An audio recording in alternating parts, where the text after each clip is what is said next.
Legend of Total War here, and today we're doing a Rate Your Doomstack video covering a Barrow Legion White King Doomstack, where every single unit in this army is completely free of upkeep with the exception of the Lord. It's mostly a bunch of White Kings, there's 17 of them there, and we're going up against the Wood Elves where they've got 4 full stacks, looks like an endgame Crisis army, and we'll see how they do.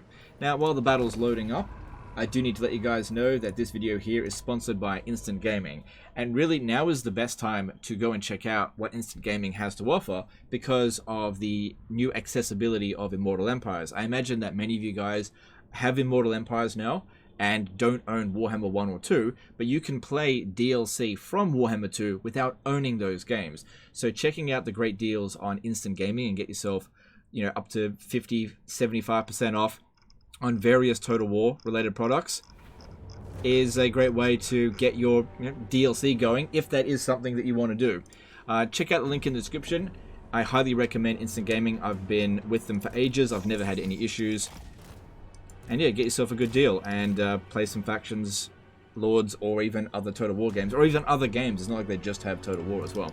Okay, now, explaining this out a bit, the Terrorgeist apparently is just here in order to change the way the AI behaves. I didn't actually know about this, but you know how the AI doesn't shoot at small single entities? Well, apparently if you have a large unit in the army, they won't shoot the smaller single entities. But if you don't have the Terrorgeist in your army, they will shoot at it. So by just keeping the Terrorgeist back here, apparently they won't shoot at the White Kings. Right, look at this. They're all named Kevin von Lloydstein. Interesting thing that's happening with that. Alright, so we're just going to charge on in. Send them into battle. And the Necromancer here will just try to keep them alive from a distance. Actually, I'm not sure if they'll shoot at the Necromancer. Let me just see. Because he's on a fairly small mount. That one there's got, I think, a banner of swiftness on him. But yeah, the double whammy of having a Doomstack that's completely free of upkeep, that's pretty insane. Now we're just got to see if it can take on one of the strongest factions on the battlefield in the game without too much trouble. So typically speaking, when you've got a whole bunch of single entities like this together and they're not shooting at you, stay together. But yeah, they're not shooting at us. But yeah, apparently, this is what he said in the email. That if we don't have the Terrorgeist, they will shoot at the White Kings. You serve me.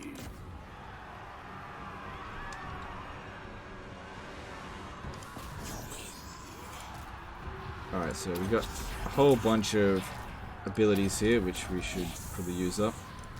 I did see a Tormentor Sword. Doesn't even look like we really need it. So yeah, this guy here is just there to, oh, that's nice, to heal them if they need it. Very well.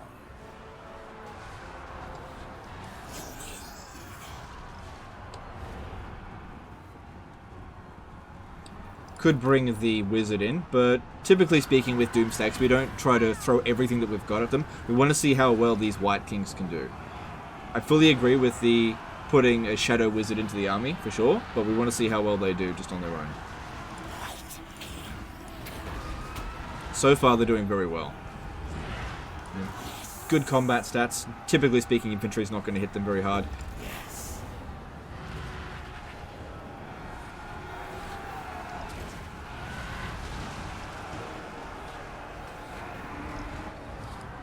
Could also pop down a Curse of Years or an Overcasted Van Hell's Dance Macabre.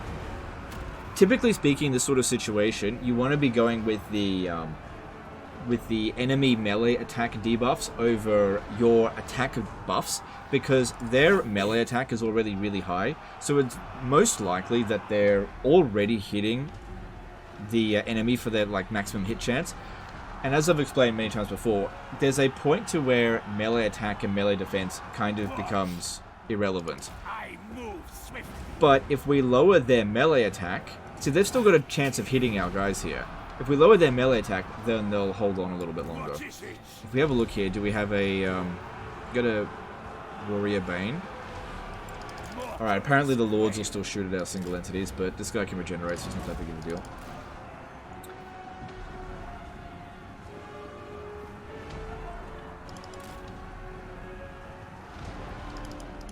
Just move back there, just doing... Maybe I'll just give this one here a bit of a heal and just move back.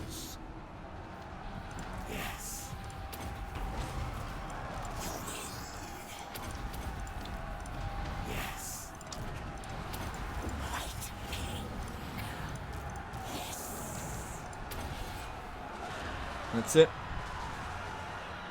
So in terms of damage output so far, they are doing pretty well. Still got 2 full armies to deal with.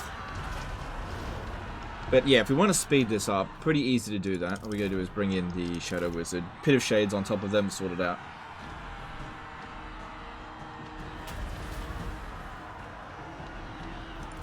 And yeah, the Black Periapt essentially gives us unlimited winds of magic. That is probably one of the... No, that is the best arcane item in the game. And only the Vampire Counts can get it. I'm not sure about the Vampire Coast. I don't think they can get it.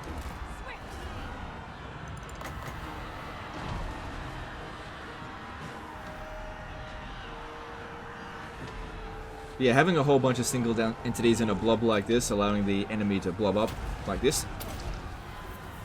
Did I overcast that? Yeah, I did. See how much damage that ends up doing. This is really just to speed things up. We can see that they're very strong. And it's mostly going to get rid of their infantry, allowing for the single entities to fight other single entities like the dragon and stuff. 82,000 damage. Not bad.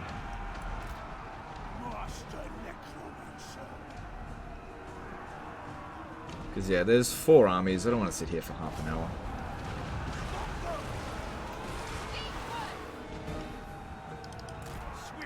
Also, if this one here can manage to fly above them... Okay, I need to take out this guy here because he will shoot at us.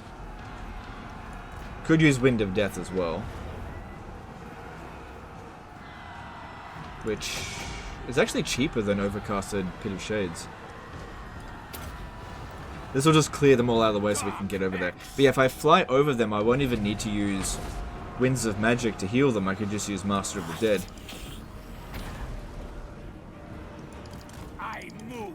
But I just can't get them out of this blob at the moment.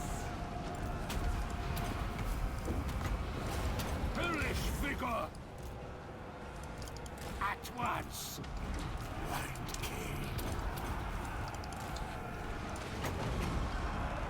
Nah, I'll just hold off on that. Yes.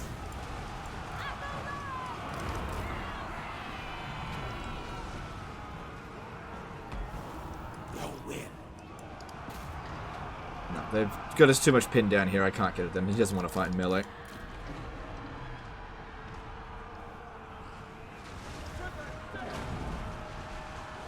No, I actually think that Pit of Shades would be better than Wind of Death there. I am master. But yeah, very interesting to have the Terrorgeist in here just to change the way that the AI behaves. Because at the end of the day, it's free upkeep, so it's not like it's a bad unit. Vampire! Blood magic!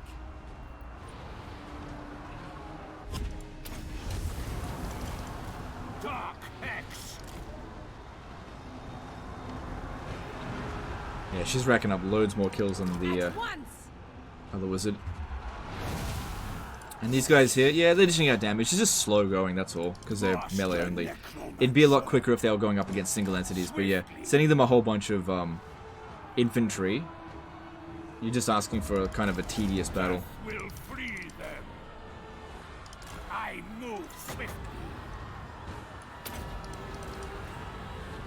So I'm just flying above them here to just sort of passively heal them as much as I can. See Master of the Dead over there. Now. Swiftly. Very well. Yeah, they've all got magical attacks, so that's good. Because a lot of the forest spirits have physical resistance, so you want to be able to bypass that. As you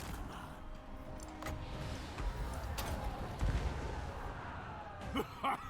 Doom and darkness. I move swiftly.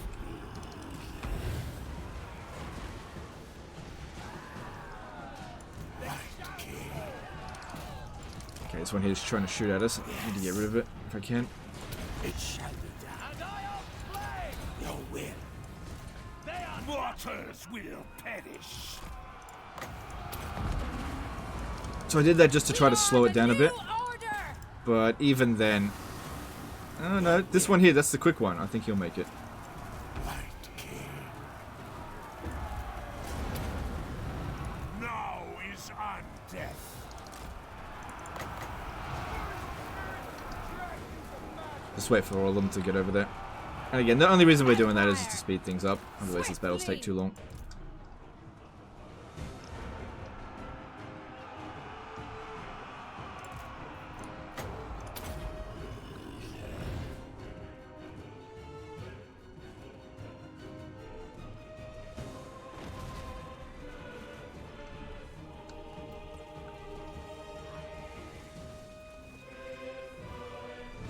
Come on, take him out.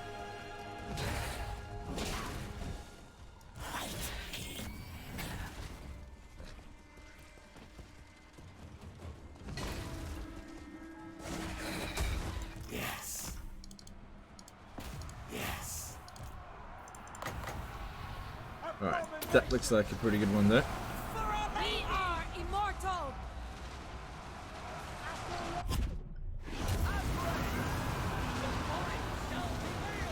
This is on very hard battle difficulty, right? Let me just double check that. Yeah, difficulty modifier 8, yeah. Ready to bring death. 178,000 damage. Only an unlife will receive. I obey. At once. Hellish vigor. Dark hex. And yet they're taking down dragons like it's nothing. That one's only done 1,000 damage, that's not much. Considering how powerful of a unit that is.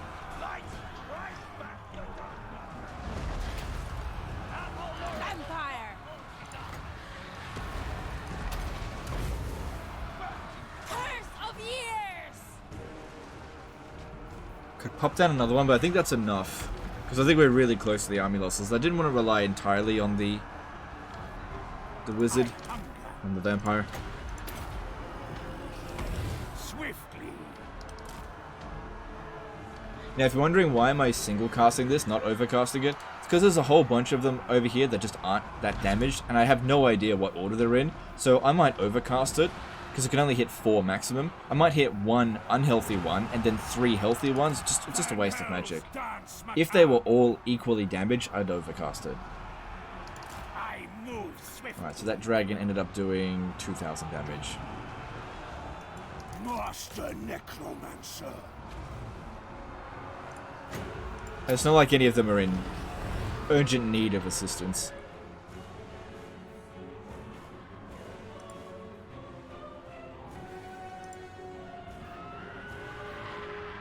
Death is assured. Yeah, it's doing a bit of damage. But luckily, every single unit here can regenerate.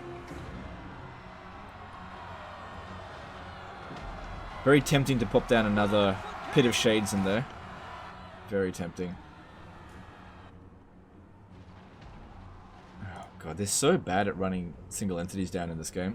I feel like they're way worse, Master Necromancer. generally speaking, way worse than they were in Warhammer 2. Find me if you dare. Maybe we can duel this one here because it's annoying me. Oh, it's going into melee? Okay, never mind. The von Nope, it's not. Karstein's march. Okay, it is. We are the new Make up your mind. order. Your will. So when we pop that down, getting them 845 weapon strength is pretty good.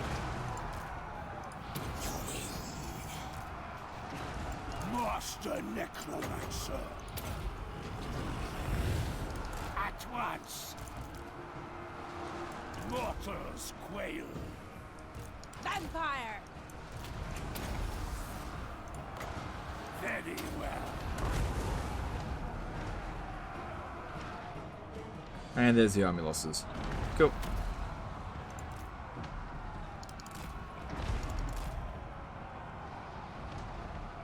So yeah, very powerful army. that costs next to nothing, which that's very impressive. So yeah, the way he did this was a little trick that I didn't think to do this, but all of these heroes here, they are actually Kevin von Lloydstein, the sort of legendary hero that Manfred starts off with. And it turns out that you can save that character and load it into another campaign. So the thing is, he's got a trait that reduces upkeep cost in the army by 5%. I think he also increases research rate. So, you know, putting one in there, reducing their own upkeep by 5%, but doing it 17 times, that doesn't actually add up to 100%. But then there's also other things that you can do to reduce upkeep costs, which is what he's done. Which I think is why the Lord himself doesn't have free upkeep. Because I think in the Bloodlines, you get something that provides reduced upkeep cost for heroes, if I'm not mistaken. But yeah, we'll go and have a look to see what's causing this. But overall, this is a very good Doomstack. A lot of people will probably be like, ah, but that's cheating. Whatever. Yeah, a lot of these are done this way. It's using game mechanics. So yeah, he's I'll actually go and do it. Just give me a second. So what do you do over here? Right, that used to have a reduced upkeep cost for heroes. Not sure where you get it anymore. Maybe you don't get it through here. Not sure. But anyway, if we have a look at Kevin von Lloydstein's, he's got the Memoriam Mortis, which gives research rate and reduced upkeep cost. Plus, he's immortal, so he can't be killed. Reduced upkeep cost for the entire army. So that'd be pretty good if on like very early on in your campaign, you're getting a lot of these to get your research rate up, as well as having a completely free army. That's really good. How many supply lines he got? He doesn't have that many, so I'm sure as he recruits more armies, their upkeep cost will increase. But yeah, so let's figure out how we did this. We got to go crank up a new Manfred von Carstein campaign, because his saved characters don't translate over to me just because I downloaded his save file, right? If I want to do this, I've got to go do it myself. So we need to go Vampire Counts, Manfred. Doesn't matter what difficulty.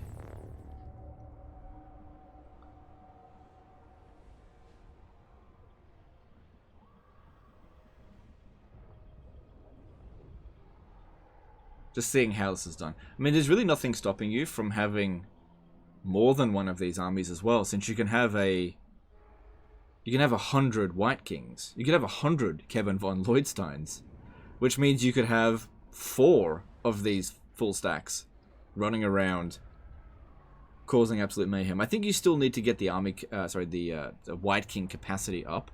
So getting 100 of them would still be time consuming in your campaign to do. But he's definitely better than regular White Kings, which, you know, regular White Kings are fine. They're just good fighters. They don't really have too much else going for them.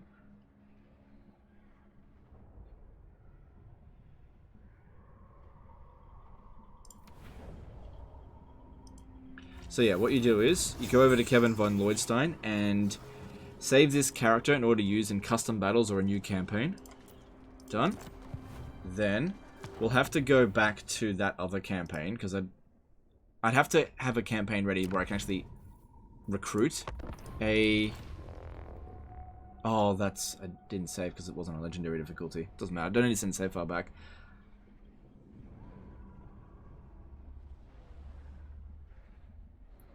Because yeah, if I just start up a new campaign, I'm not going to be able to recruit a White King anywhere, because you need to get to tier 3, I think, in order to recruit them. So yeah, what he did was he started a new campaign 17 times, kept saving Kevin von Lloydstein. And of course, the massive pain in doing this is the damn load screens, but what are you going to do? Now, I'm not necessarily endorsing this and saying, you should definitely do this in your campaign. I'm just impressed that somebody did it. It's kind of like the Blitz campaign, right? You don't do a Blitz campaign because you want to do a Blitz campaign, right? You do it just because, just curious if you can do it. Are they... Oh, we were on the attack. Right, good. Okay, then we go over here. Actually, you don't have that recruitment available there. All there. Where could you could maybe I do it here. Okay. And then we load up. There he is, Kevin von Lloydstein. And nice. So that's the one I just saved myself. Nice. Cool. And yeah, it does take up the capacity. Like if we get rid of him, yeah, it does take up capacity. So you do have a limit to how many you can get. But that's cool. I didn't know about that with Kevin von Lloydstein. I wonder if there are other unique heroes that you can do this with, because I know that Malagor actually starts off with a unique Gorbel. However, that Gorbel actually isn't really good because it's got like a bound spell, except it's not bound. It uses up Winds of Magic, so it's actually kind of crap. So I wonder if there's other, maybe Prince Olgrax or whatever it's called, the one that Archaon starts off with. Maybe you could load him into other campaigns, but still having. Oh, what about the Loremaster, the Skink Oracle over here from the Lizardman camp? Let me go check that out real quick from Oxyodal's campaign. Let's go check that one out. I wonder if we can do that with that one, because that's a good one. That provides research rate, I think. The problem with that one being that you'd have to get pretty late in the campaign before you can get a second one. But let me just check to see if this is worth doing. And you can also check to see if you can even like load them into another campaign. You should be able to, because they're not technically legendary heroes. They're not like it's Ariel or Coadil or anything like that. They're just regular heroes that have like a bonus trait. Like, what about Cetra's dude that he starts off with? Cetra's Tomb Prince. That'd be good, because that guy is very strong. Yeah, get like 100 of those dudes. What if you saved and loaded your campaign so many times that they're all chariot princes? Chariot masters? Oh, wow. That's a lot of cheese. Let me just check to see how this goes. I'm just thinking about other characters. So yeah, this guy here, Oracle of the Sacred Plaques, that's it. He's got the Loremaster one, so he speed. You could have a very fast army. If you had 20 of these dudes, well, you couldn't get 20. Let's say you had 19 of these guys in an army. So they have 190% move speed. You could probably get them up to 300 speed. Because don't they have... Yeah, they got fleet-footed over here. Holy crap! I mean, that's a lot to do. But yeah, that's interesting. You could have... These guys here could be ridiculously fast. Something to think about. Alright guys, well that's the end of this one here, guys. I really appreciate this guy sending this in. In terms of rating it, it's kind of hard to rate something that's kind of abusing a certain mechanic, but I'm just going to say it's, you know, it's 8 out of 10. You know, it's good. It's really, really good. I liked it. Anyway, that's the end of this one. Appreciate you guys. Don't forget to check out Instant Gaming. I just want you guys to get good deals on your Total War products so that you can experience the full experience of the game. That's all. Appreciate you guys, and we'll see you next time. Later, guys. Bye.